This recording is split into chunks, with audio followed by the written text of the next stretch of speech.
दोस्तों आज मैं पढ़ाने जा रहा हूँ गुलाम दास बांस, जिसका स्टार्ट 1206 से लेकर 1290 तक हुआ।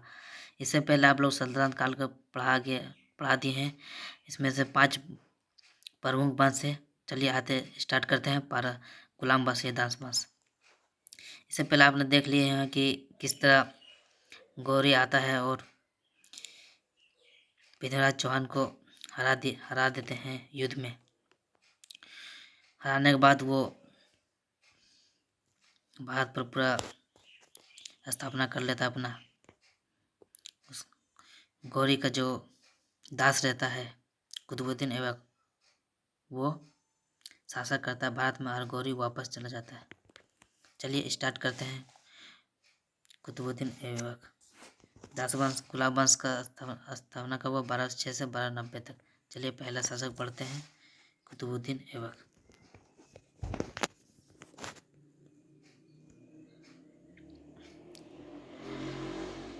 कुतुबुद्दीन ऐबक का जो शासन है 1206 से लेकर 1210 तक हुआ था। चलिए स्टार्ट करते हैं कुतुबुद्दीन ऐबक के बारे में।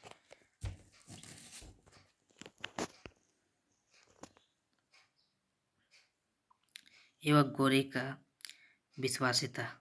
देखिए ये इस वंश को गुलाम वंश दास वंश इसलिए कहा जाता है कि इसमें से तीन ठो जो वंश था वो गुलाम वंश। पहला है कुतुबुद्दीन ऐबक, दूसरा है इल्तुतमिश और तीसरा है बलवान। इसलिए इसे गुलाम वंश भी कहा जाता है या दास वंश कहा जाता है।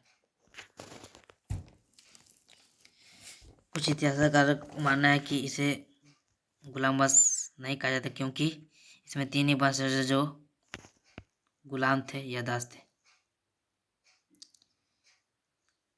चलिए स्टार्ट करते हैं मेन पॉइंट कुतुबुद्दीन ऐबक के बारे में।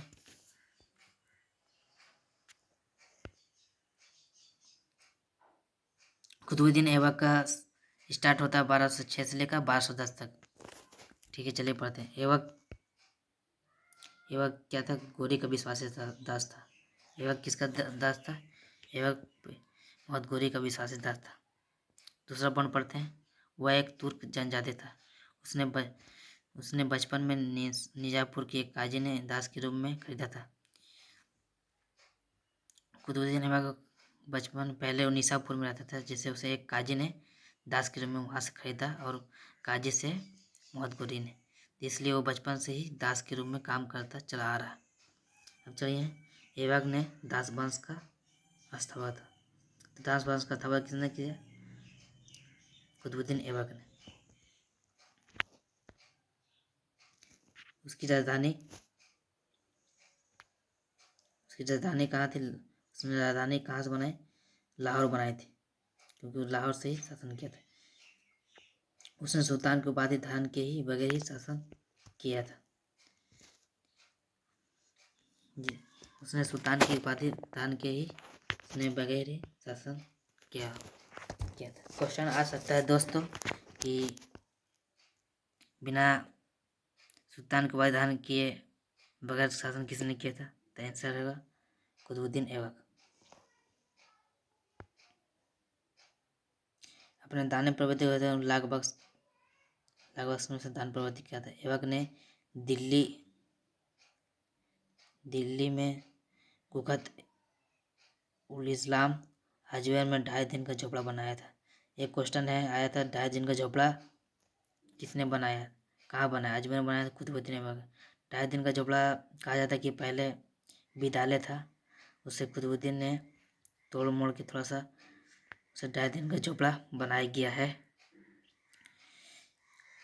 ऐबक ने दिल्ली में 2 ठो मस्जिद बनाए थे,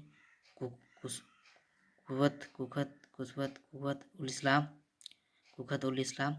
अजमेर में बनाया था 2.5 दिन का झोपड़ा। दिल्ली में कुतुब मीनार का नींव सबसे पहले कुतुबुद्दीन ही रखा था। ये जो कुतुब मीनार की नींव है या किसी बख्तियार काकी के सूफी संत के लिए रखा गया है। कुतुब मीनार की नींव, कुतुब मीनार के निर्माण के यहाँ से स्टार्ट हुआ। कुतुब मीनार का निर्माण 1210 में चौगान पोलो खेलते समय कुतुबुद्दीन का की मृत्यु हो जाती है। पोलो जिसमें वो घोड़े पर बैठ के गेंद मारता है। वही जो खेला पोलो, उसे खेलते समय कुतुबुद्दीन ऐबक की मौत हो जाती है। उसे आगरा में दफनाया गया है। ये भी क्वेश्चन में आता है कि कुतुबुद्दीन ऐबक को कहाँ दफनाया गया था। उसे आगरा में दफनाया गया। चलिए और आगे स्टार्ट करते हैं आराम शाह के बारे में। आराम शाह किसका पुत्र था? ऐबक का पुत्र था, जो बाद में शासक बना, परंतु इल्तुतमिश ने उसकी हत्या कर दी। इसका एक कहा जाता है कि आराम शाह जब बैठा था गद्दी पर, तो कुछ वहाँ के कुछ लोगों को आराम शाह का मतलब पसंद नहीं थे, या कुछ वहाँ के लोगों ने इल्तुतमिश से कहा था कि आप वहाँ पर जाके शासन करें। तो आराम शाह को लगा कि वो राजा बनने के लिए आ रहा। दोनों में लड़ाई होता है आराम शाह और इल्तुतमिश में, और इल्तुतमिश ने आराम शाह की हत्या कर दी। चलिए पढ़ते हैं इल्तुतमिश के बारे में। इल्तुतमिश कौन था? इल्तुतमिश कुतुबुद्दीन का दास था। इसका समय कब स्टार्ट होता है? इसका समय स्टार्ट होता है 1210 से लेकर 1236 तक। इल्तुतमिश के इतिहास का 1210 से लेकर 1236 से स्टार्ट हुआ। इल्तुतमिश ऐबक का गुलाम एवं दामाद था। उसने खलीफा से सुल्तान पद की स्वीकृति ली। तीसरा पॉइंट पढ़ते हैं। उसने अपनी राजधानी दिल्ली बनाई।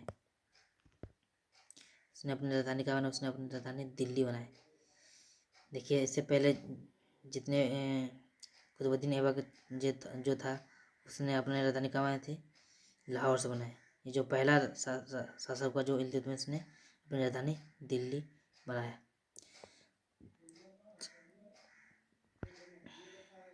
बस्तावी का देखिए, बस्तावी संस्थापक किसे कहा जाता है? बस्तावी संस्थापक का इल्तुतमिश को कहा जाता है, क्योंकि इसने 1210 से लेकर 1236 तक शासन किया था। इससे पहले जितने शासक जो था कुतुबुद्दीन ऐबक 4 साल में ही चला गया था, मृत्यु हो गई था, तो उसे वास्तविक शासक नहीं कहा जाता है।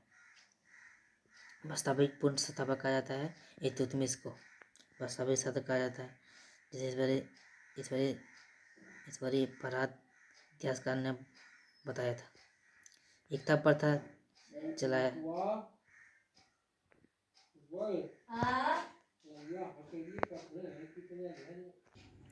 उसने एकता प्रथा चलाई। एकता प्रथा कहा जाता है उसे। एकता प्रथा मतलब जमींदारों को टैक्स देना पड़ा था, उसे एकता प्रथा चलाई।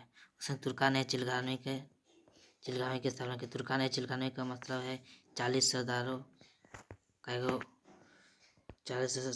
का संगठन, जिसे तुर्कान चिलगामी कहा जाता है। इल्तुतमिश ने तुर्कान चिलगामी का सरदारों का गठन किया था। चलिए दूसरा पॉइंट पढ़ते हैं। शुद्ध अरबी का सिक्का चलाया था उसने। शुद्ध अरबी का सिक्का चांदी का और तांबा का चलाया। चांदी का सिक्का का नाम था टंका और तांबा का सिक्का का नाम था जीतक। कुतुब निर्माण कर पूरा हुआ। चलिए उसी दूसरा पॉइंट पढ़ते हैं। मंगोल शासक चंगेज खान का भारत के उत्तर पश्चिम सीमा पर आक्रमण इल्तुतमिश के समय हुआ। जो पहला आक्रमण हुआ था मंगोल शासक जो आया था चंगेज खान, पहला आक्रमण जो हुआ था वो इल्तुतमिश के समय ही आया था। हालांकि वो भारत सीमा पार नहीं करता, वहाँ से उधर लौट जाता है। इसलिए क्वेश्चन आता है कि पहला जो शासक किसके शासक में मंगोल शासक आया था, तो होगा इल्तुतमिश। इल्तुतमिश के बाद उसका पुत्र रुकुनुद्दीन फिरोज गद्दी पर बैठा, लेकिन रुकुनुद्दीन फिरोज गद्दी पर बैठा। इसमें कहा जाता है कि इल्तुतमिश का जो पुत्र रहता है रुकुनुद्दीन फिरोज गद्दी पर बैठा, क्योंकि कुछ लोगों का 40 सरदार जो था उसका मानना था कि इल्तुतमिश का पुत्र रुकुनुद्दीन ही फिर गद्दी पर बैठे। लेकिन इल्तुतमिश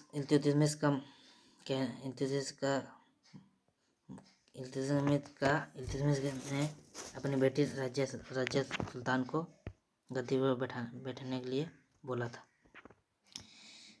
तो इल्तुतमिश का जो पुत्र था रुकुनुद्दीन, वो अयोग्य शासक नहीं था, इसलिए वो हट गया।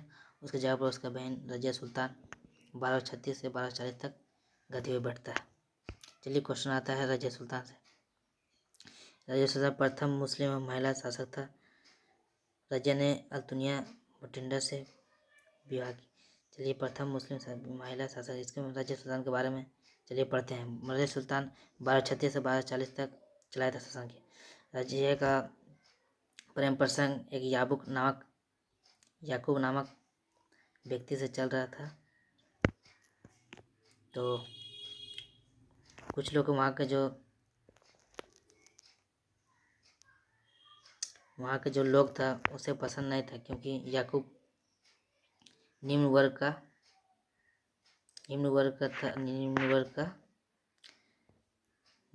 था। याकूब निम्न वर्ग का मुसलमान था, इसलिए उसे कुछ लोगों को पसंद नहीं था।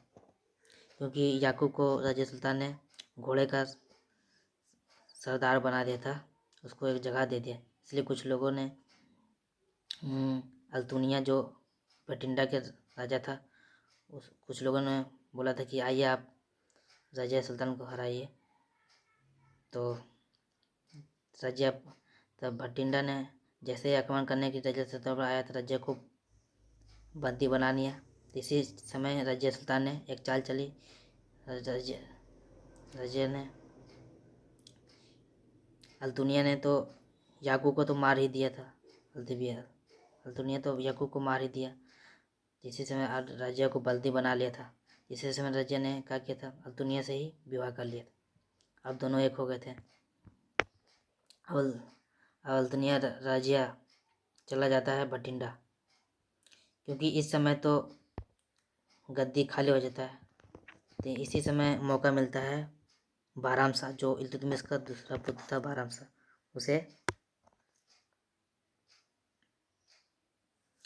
शाह, उसे मौका मिल जाता है गद्दी पर बैठने।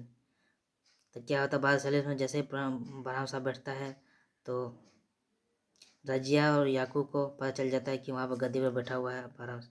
जैसे ही रजिया अल्तुनिया वहाँ से आता है तो कुछ लोगों को मानना है कि रास्ते में उसके कुछ डाकुओं ने उसे हत्या कर दी, या तो कुछ इतिहासकारों का मानना है कि बहराम शाह ने ही 1240 में रजिया अल्तुनिया की हत्या करवा दी थी। ये इतिहासकार का मानना था। ठीक है, अब उसके बाद देखते हैं कि कौन कौन राजा थे जो इतना फेमस नहीं थे, उसने बैठा था। बहराम शाह जो था 1240 से 42 का तक किया था। उसके बाद अलाउद्दीन मुल्क था जो 1242 से 46 तक किया था। उसके बाद नसरुद्दीन महमूद था जो 1246 से लेकर 66 तक किया था। उसके बाद आते हैं बलवान।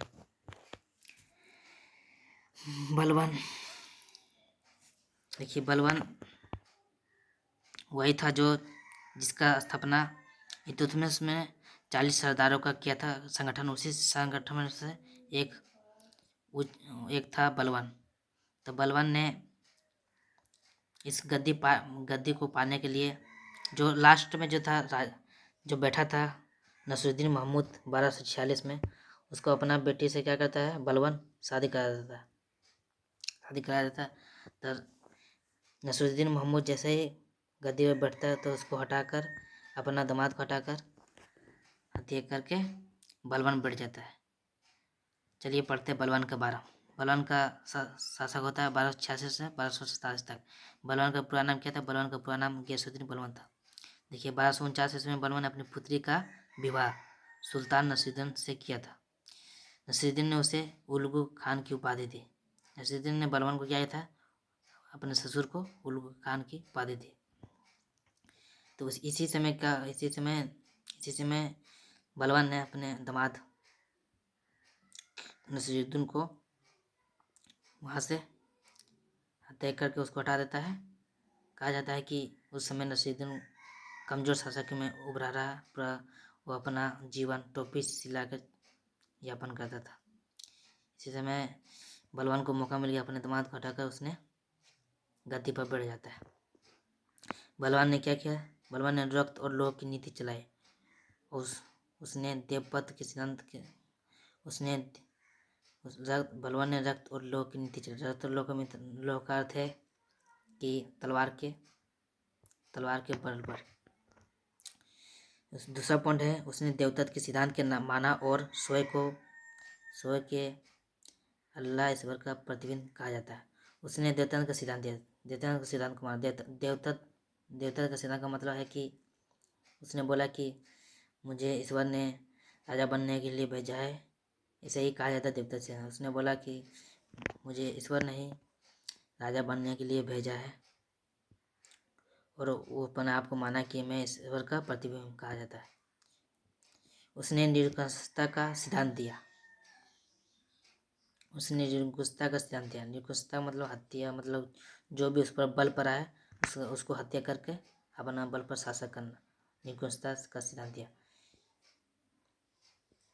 क्योंकि उसने जो 40 सरदारों में से उसमें से एक 40 सरदार में से उसने एक 40 सरदारों में से उसने 40 सरदारों के सदस्य में से हुआ बलवान था, जो अपने क्या किया था 40 सरदारों को समाप्त कर दिया था, उसको हत्या कर दिया था। क्योंकि वो जो 40 सरदारों का जो सदस्य में से जो बलवान था, तो 40 सरदारों में से उन 40 सरदारों को थोड़ा अच्छा नहीं लग रहा था कि बलवान ने अपने दामाद को ही हत्या करके गद्दी पर बैठ गया था। तो उसके विरोधी थे 40 सरदार, 39 सरदार।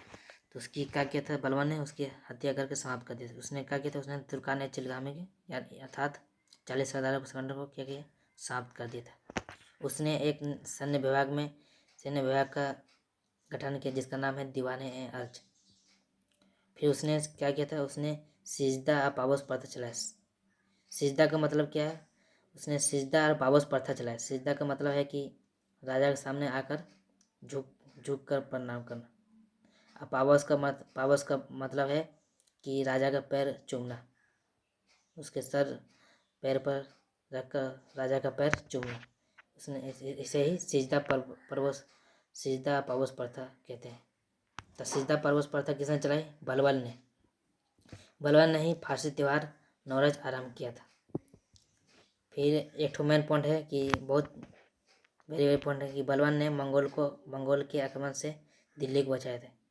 कि बलवान के ही समय फिर से एक बार आक्रमण हुआ था, मंगोलों का आक्रमण जो हुआ था, जिसे बलवान ने किया था कि अपने सीमा पर तो बढ़िया से रक्षा किया था, बचाया था दिल्ली को। उसके बाद है केकुवात। केकुवात का जो 1287 से लेकर 1290 तक है। उसके बाद उसके बेटा क्यूमर्स 1290 तक अंतिम है। क्यूमर्स की हत्या करके बाद इसके बाद आता है खिलजी वंश की स्थापना। चलिए, अच्छा लगा तो लाइक करें। Unique study book by Raj.